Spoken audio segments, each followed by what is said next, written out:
Olá a todas e todos, eu me chamo Juliana Sanches, eu sou advogada e mestrando em Sociologia e Direito pela UF.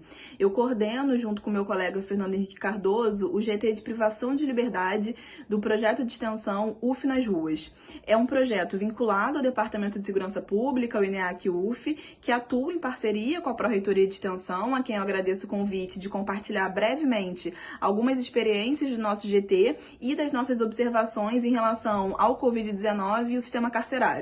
O nosso projeto de extensão, ele tem como principal objetivo promover uma assessoria popular no âmbito da administração de conflitos urbanos na cidade de Niterói. Para isso, nós nos dividimos em 4 grupos de trabalhos que atuam com os trabalhadores ambulantes, com os povos de religiões de matrizes africanas, com a população LGBT e com as pessoas privadas de liberdade. No último semestre, junto com os alunos e alunas extensionistas, o meu GT especificamente fez atividades regulares aos sábados na fila da unidade prisional Edgar Costa, localizada no centro de Niterói.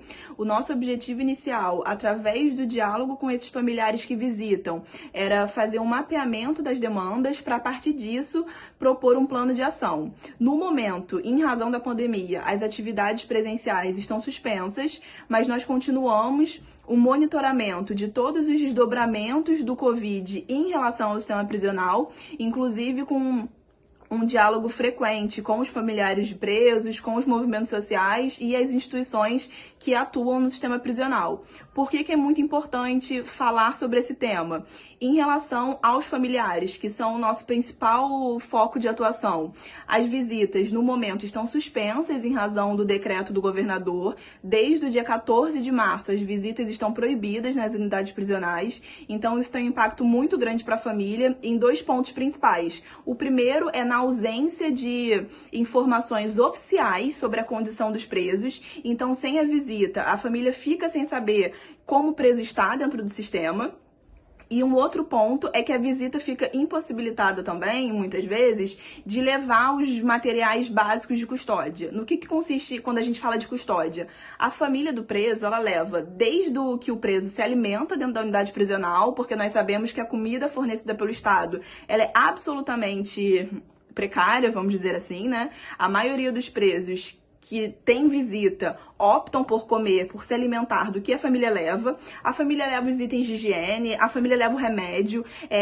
Por isso que eu sempre acho importante a gente dar voz para os familiares, porque eles trazem o que eu chamo de realidade do sistema prisional. E o que eles nos falam é que não é o Estado que mantém o preso ali dentro, né? É o familiar que dá todo esse suporte. Então, a partir do momento que as visitas estão suspensas e que algumas unidades não estão recebendo as custódias, isso gera uma preocupação muito grande para a família, né? Então, em relação à família, eu acho que os pontos mais graves são a ausência de informações oficiais sobre a condição dos presos e a impossibilidade de levar a custódia para o preso, né? Isso gera uma preocupação de como aquele familiar vai passar por esse período de quarentena no sistema prisional. Agora, de maneira ampla em relação ao sistema prisional, por que eu acho muito importante a gente falar sobre isso? Nossas unidades prisionais sofrem do grave problema da superlotação, ou seja, todas as celas, as galerias, elas têm uma capacidade acima do permitido. Isso acaba potencializando, né, a proliferação de doenças, porque é um ambiente absolutamente insalubre. Então, no momento que nós temos uma pandemia, onde a transmissão dela pode ser prevenida, né, esse contágio pode ser prevenido com ações básicas de higiene, como, por exemplo, lavar as mãos com água e sabão, utilizar álcool em gel, utilizar uma máscara, manter uma distância, numa unidade prisional, isso fica absolutamente inviável, né? Os presos, eles não têm acesso a água e sabão por um período integral. Os presos, eles não têm o fornecimento dessas máscaras. Essas máscaras mal estão sendo disponibilizadas para todos os agentes e os demais funcionários que lá trabalham. Os presos jamais terão, né, acesso a um álcool 70 ou a um álcool em gel, porque, enfim, essa distribuição ela não está acontecendo ainda. Muito menos a utilização de máscaras e ainda menos o distanciamento, né? Você imagina em celas onde os presos por muitas vezes, dividem a comarca, né, a cama, ou dormem no chão em ambientes extremamente úmidos e sem ventilação, sujos inclusive, né? A gente sabe que em muitas unidades prisionais as celas têm barata, eventualmente tem ratos, então assim, são ambientes de fato desumanos e onde, a partir do momento que o Covid chegar nessas unidades, pode ser impossível da gente evitar uma transmissão muito rápida e que pode gerar, assim, uma catástrofe humanitária, como nós dizemos, né? Então, é muito importante que, nesse momento, os órgãos, os tribunais, o governo seja pressionado para, como uma saída que cumpra a recomendação número 62 do CNJ. É uma recomendação que está recomendando que os tribunais promovam o desencarceramento nas situações que sejam cabíveis, ou seja,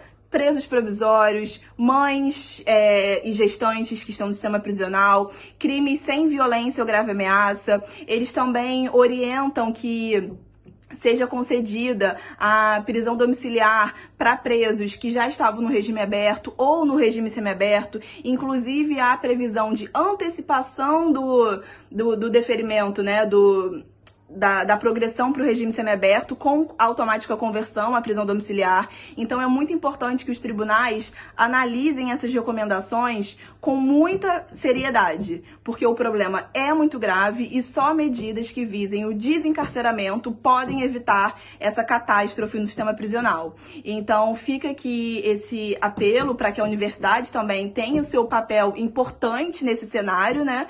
E que fiquem em casa, sigam as recomendações da Organização Mundial de Saúde. É um cenário muito grave que estamos vivendo e eu acho que a universidade vai ter um papel muito importante nisso também, né? E assim, sigam as páginas do UF nas ruas, nós temos página no Instagram, no Twitter, é importante que vocês sigam porque nós estamos fazendo diversas atividades virtuais, incluindo lives, relacionadas todos os nossos GTs, nós estamos recebendo convidados. Na semana passada eu tive a oportunidade de falar com a Eliane Maria, que é da Rede Mães de Manguinhos, ela é da Frente pelo Desencarceramento, ela é familiar de preso, é uma pessoa que está na luta diária, né? E ela trouxe informações muito relevantes pra gente. Na próxima semana teremos outro convidado do nosso GT, que sempre pessoas que são diretamente afetadas pelo sistema prisional. Então, fica o convite para que vocês nos acompanhem e que façam reflexões críticas sobre o nosso sistema prisional. Lembrando que o nosso sistema penal, ele é extremamente elitista e racista. Nós temos que pensar que nós prendemos pessoas específicas, a maioria dos nossos presos são sim pessoas pretas, pobres e faveladas, então é muito importante que a gente faça essa crítica, que a gente sinta esse incômodo e que a gente pressione para que essas medidas desencarceradoras sejam cumpridas, né? E nós ficamos à disposição para tirar eventuais dúvidas, para conversar sobre o tema. Vocês podem nos procurar nas redes sociais do projeto, nas pessoais, enfim, seguimos à disposição. Essa luta é uma luta coletiva, é necessário uma responsabilidade social coletiva nesse momento, e então fiquem em casa.